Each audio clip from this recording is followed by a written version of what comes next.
This is Law Enforcement Appreciation Month. We are going to have on the 16th a special agent from the Secret Service is coming up from Indy to speak to us.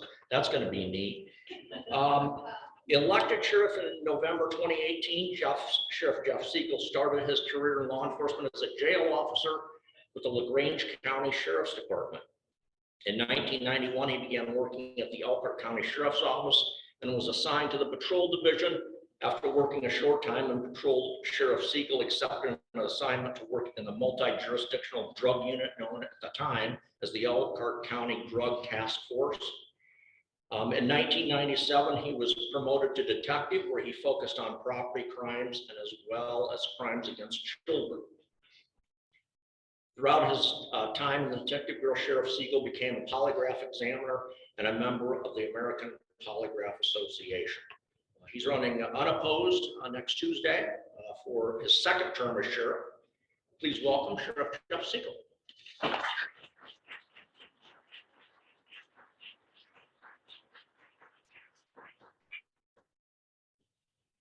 Make sure we get you in. There's a whole lot of technology happening up there. Thank you for that introduction, Tom. It's hard to believe that it's been going on 4 years that I've been in the role of sheriff. But I'd like to start off this speech a little different. I'd like to loosen up the crowd a little bit and have a little fun. Eric, if you would help me. Oh, sure. I've got a couple of trivia questions I'd like to ask this group. Some of you in the room, if you've been, I spoke at the Elkhart Rotary, if you were there, kindly bow out. Troxel, you're just naturally eliminated based on years of history with you.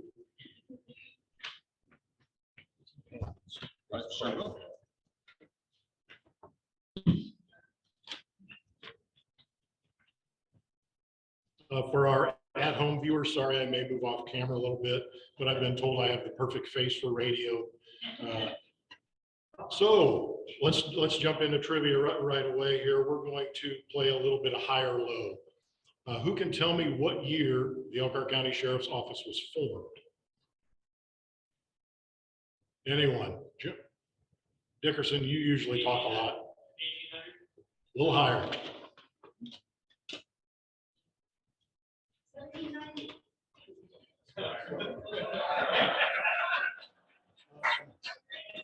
Do we get a little higher than that? 1880. Lower. 1850. 1824. Keep going. 24. 25. Keep going. 26. 32. 26, 28. Can I get a? 27. 29. Who said 1830? We got a winner. Where are you? Right here.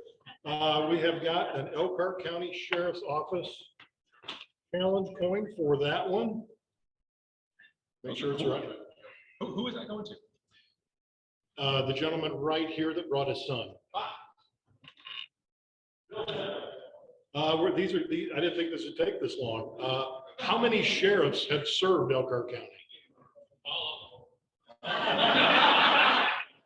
That's debatable because I've worked for a whole bunch of them. That's a joke. I'll give you a little hint. My number is similar to our past presidents.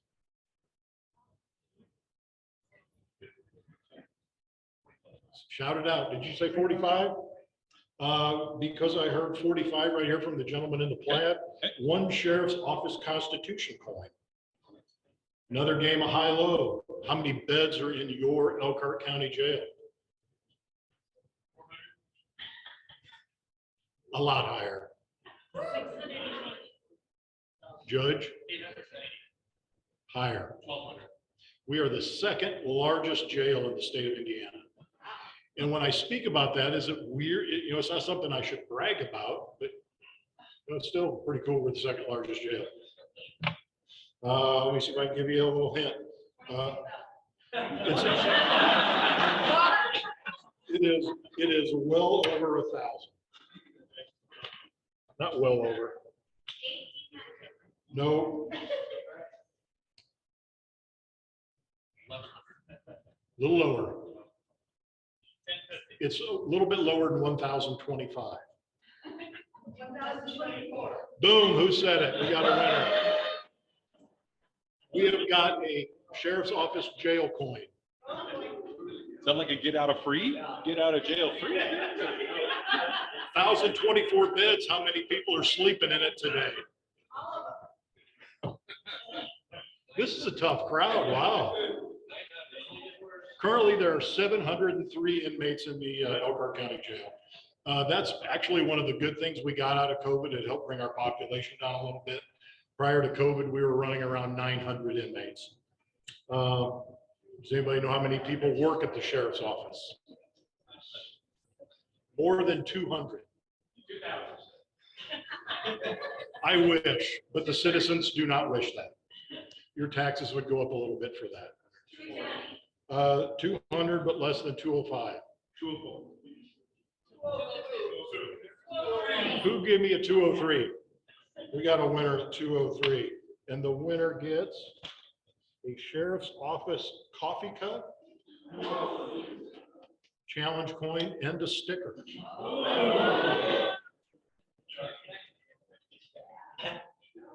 And our final prize. I came on the sheriff's office in 1991. Who was the sheriff? Troxel, you're out. Randy Young. For that, we've got a coin, thermos, and a sticker. Who shouted that one out? What's in here? It's a thermos. It's I'll say it's a Yeti, but it's really not. It's a really cheap Yeti. Let's just jump into the serious part of this. In 2019, my first year as sheriff, I came in and replaced Brad Rogers. I was fortunate that I have a great relationship with Brad, so we worked together for months for him preparing me for this position as sheriff. But what I was getting ready to face, a lot of that he couldn't prepare me for because he had never dealt with it. So my first year as sheriff was actually pretty smooth. I was like, wow, this is awesome. I'm not the detective captain anymore. I only directly supervise like 2 people. So I'm like, life is good. Well, then 2020 came around. At the beginning of 2020, I made what some thought was an irrational decision to hold ICE detainees for 24 hours longer than they thought I should. That was my first taste of protests at the county council meetings. So that deal ended up not happening. Life goes on, so it's pretty good again. Then all of a sudden we get a thing none of us have ever dealt with, and it was called COVID. So not only did I need to ensure that my 203 employees were healthy and happy, I also found myself responsible for the health of every inmate that has been placed in that facility. Believe it or not, they're not the most healthy individuals when they come to us. So we do our best with our health provider WellPath to get these people to a little bit better health level and fighting through COVID to keep that out of our facility. So we found that people were calling us heroes during that time. I'm like, wow, heroes for showing up to work and doing what you all hired us to do. Well, then we found that within a matter of 8 minutes, we were zeros because of a little bit of activity that happened in Minneapolis. I'm sure we all remember the incident up there. We won't dive into that too deep. So that second year of my time as sheriff was a little bit more tumultuous. 2021, again, we were still fighting COVID. Then we started seeing a staffing crisis, which we're still, like a lot of employers in our county, struggling with finding staff to fill our slots in the jail. The jail, we've got about 100 corrections officers. We've got quite a few openings, so if any of you are looking for a job, I even offered Eric a job when I first got here, and I'd never even met him. Of course, he turned me down.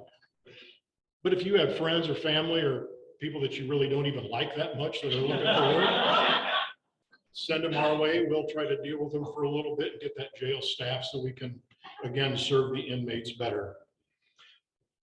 You know, we're just a little bit into 2022. Again, we're fighting staffing. COVID, I guess, is magically disappeared, which I'm certainly happy for that. I also now find myself up for re-election. I'm blessed and extremely happy that I'm unopposed at the moment, but I don't rest on my laurels. I still will continue to do what I need because I do want to continue to serve you all as your sheriff. So if you're so inclined and happen to go vote tomorrow, I'd appreciate your marking the box for me. We've had a lot of accomplishments in my time as sheriff. Some of those were expensive, some of those were not. One of the things I'm most proud of is our employee wellness program. You know, when I was a young officer and we would go out and see horrible, horrible things on the street, from homicides to car accidents to the death of a child, we often didn't find ourselves prepared for that. So our employee wellness program is a program that provides wellness in the mental, physical, and financial fields for officers to get help with. Believe it or not, cops aren't the best with their money. Usually the more we pay them, the more they spend, and sometimes find themselves a little bit of trouble. So we offer these things for officers so they can ease that situation if they find they've gotten themselves in a tight situation. We've also worked with the county commissioners and doubled the number of employee assistance visits that our officers are eligible for. So that's a good relationship. And of course, Brad Rogers is a commissioner, so he's a good one for me to lean on. You know, and we've always, not always, but in 2008, the sheriff's office implemented a body camera program for our patrol officers. We also have now implemented that program not only for our patrol officers, but each and every corrections officer is outfitted with body camera, and they use that to record every interaction and conversation with inmates at the facility. A long tradition of accreditation is something the sheriff's office has been proud of ever since I have been on. What year did we start that, Jeff? Do you remember? It was well before you and I came on. So that tradition of being certified for our law enforcement continues, but we've also been recently reaccredited in the correctional wellness and the operations of the correctional facility as well. So there's a few accomplishments, things we're very proud of, but I like to come to these groups and hear what's on your hearts. So I'd love to answer questions. I will answer them as best I can. I am certainly not an expert in everything. Some of the crazy calls I get as sheriff, I am now somewhat of an expert in the avian flu. So if you have flocks of chickens or ducks at home, the Board of Animal Health is allowed by law to come on your property and check them. I'm also learning here over the last few days about mining. I never really put the two together that a gravel pit was a mine. I guess it makes sense. So I'm now learning about mine safety as we have some issues in Elkhart County that I guess I need to be aware of. So with that, questions, let's open it up. Hearing none, I appreciate your. Yes, sir. A young person wanted to go into law enforcement. What would be the career path for the education, anything else? For our at-home viewers, what is the path or career path look like for a young person who would like to get into law enforcement? Years ago, the sheriff's office used to require all of our merit officers, police officers, to have a 2-year college degree.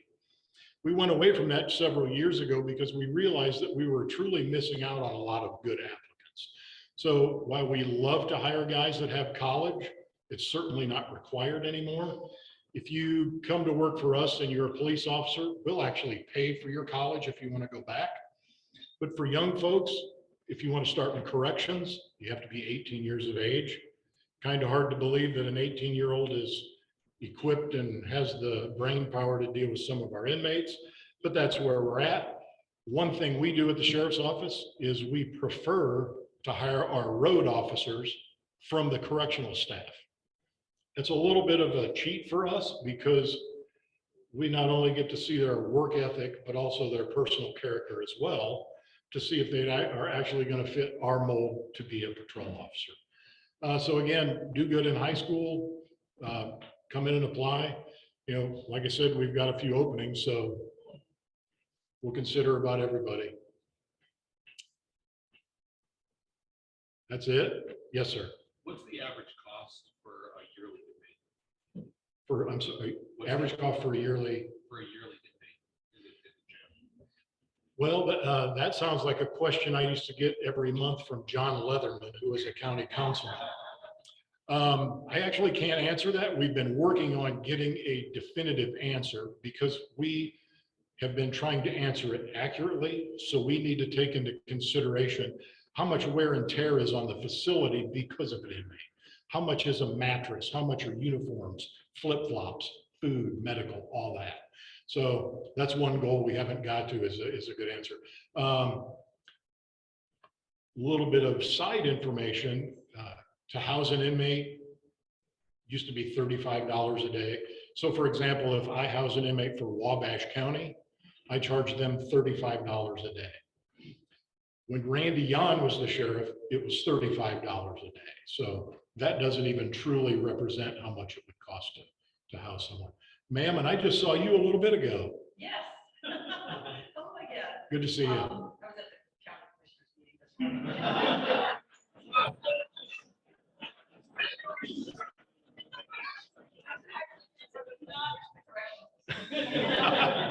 actually wanted to thank you. A few years back, my teenage, at the time, teenage daughter and I took a self-defense course for females that was offered free through the sheriff's office and sheriff's department.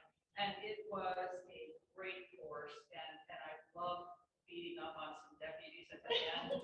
I mean, they were well cushioned, but we learned a lot, and I was so grateful for that being offered, and I would pay to go, but it was free, and there were a lot. I saw every age there. I saw other mother-daughter pairs where the daughters just embarrassed to be with their mother to find one. And I wanted to ask you, is that still going on? Yes, it's called the RAD program. It's still going on. We just posted on our Facebook page. We've got some classes coming up. They're going to be at the new Aquatic Center. So jump on our Facebook page. If you're not already following us, please do. We've got about 43,000 followers on there. So we try to pump out good information. We don't pump out tons of information so you lose interest. We try to keep it interesting, but that information is on there. Thank you. And that's one, one thing is getting elected sheriff. I never realized I was going to attend every county commissioner and every county council meeting. So I've gotten very good at leading the pledge. I kind of felt violated today when I wasn't invited to lead the pledge. Yes, sir. Yeah, I tend to look at things half full, but let's say you were to get contested in conflict, what would be your plans or thoughts after something like that? Would you remain in force? Sure. So I will. That was a great reminder. If I was contested and lost, what would my future look like? Is that fair enough? If I would happen to lose in November, obviously I don't think I'll lose tomorrow as long as Schaff votes for me. I'm hopefully good. If I would happen to lose in November, I would absolutely, I would stay for that remaining month and make the transition a good one for whoever's taken over. In my last campaign, there was 3 of us running. I was super proud not only of the campaign we ran, but my 2 opponents, because I worked with those guys for tons of, most of my career. We were friends. I'm not going to make it negative like you see some campaigns. And because I've given 32 years of my life to that sheriff's office, I don't want to see anything bad happen to it or to the men and women that work there. So I'm not going to leave that in a bad place for someone else to take over. Green shirt.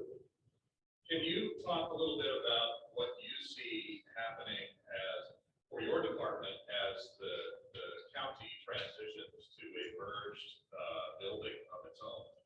How that will affect Yes, sir. This is a question about merging the two county courthouses.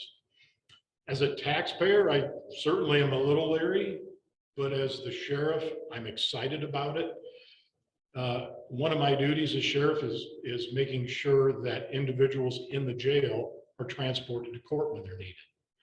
Transporting to one facility over two facilities is going to be a very nice luxury for our staff. We will also then be tasked with securing only one courthouse instead of two courthouses. So it's going to alleviate staffing quite a bit for us. So it's going to be a good thing. The other good thing, kind of along that lines of that question and a positive from COVID, is we've gotten some of the judges doing video court. So instead of transporting every inmate to court, we're now just moving them literally into a room in the jail where they can do video court, video hearings, and they've even done some video trials. So that's been another benefit of that. Yes, sir, in the back. Of your inmates that you have currently, what percentage of those were sent through Elkhart County? Other counties where you're How many inmates were sentenced locally are still serving their sentence in our jail? Is that correct? just a rough percentage. So several years ago, the state changed the law where level 6 felonies could be sentenced to and have their time served in their home facility. Pre-COVID, we were running around 40 level 6 felons serving time in the jail. However, recently we're well under 10, so we don't house a lot of level 6s. I would have to question the judges why we've gone that route, but I'm good with that. Because the staffing is depleted, I would rather also keep our population down. It's just a little easier on the staff to deal with fewer inmates. Is that kind of what you were looking for? Well, I guess what I was getting to, you said there were about 700 inmates, correct? Correct. So of those 700, are 50 from out of the county or 700 from out? No, they are all Elkhart County cases at this point. Due to staffing, I have stopped doing any housing for any other counties. Because again, I've got to look out for those officers that are sticking with us. Yes, ma'am. Could you speak a little bit about how the sheriff's department interacts with municipal police departments and the state police? I can speak to how we interact with the other agencies in the county and the state police. We interact very well with them. I actually figured somebody would ask this question. In my odd way of looking at things, we are a lot like siblings. So Elkhart City is our brother. Now, we may not get along all the time, but somebody who's not in law enforcement better not talk about my brothers and sisters in EPD. And same goes for Middlebury, Goshen, and all these. All the administrators meet once a month and have a meeting at the prosecutor's office. The prosecutor's office participates in that. So we're all communicating well. One of my other goals that I intended when I first got elected was to have a bi-weekly information sharing meeting, but that meeting wouldn't involve administration because quite honestly, I'm not out on the street doing the job. I would like to see us do better and our guys that are doing the job, being the detectives, have those guys all come together because the individuals doing crime in the city, well, guess what? They're still doing crime in the county or they're doing crime in Goshen. So we need to get those folks together to improve our communication a little bit. Jeff, thank you. Thank you. It's been a pleasure.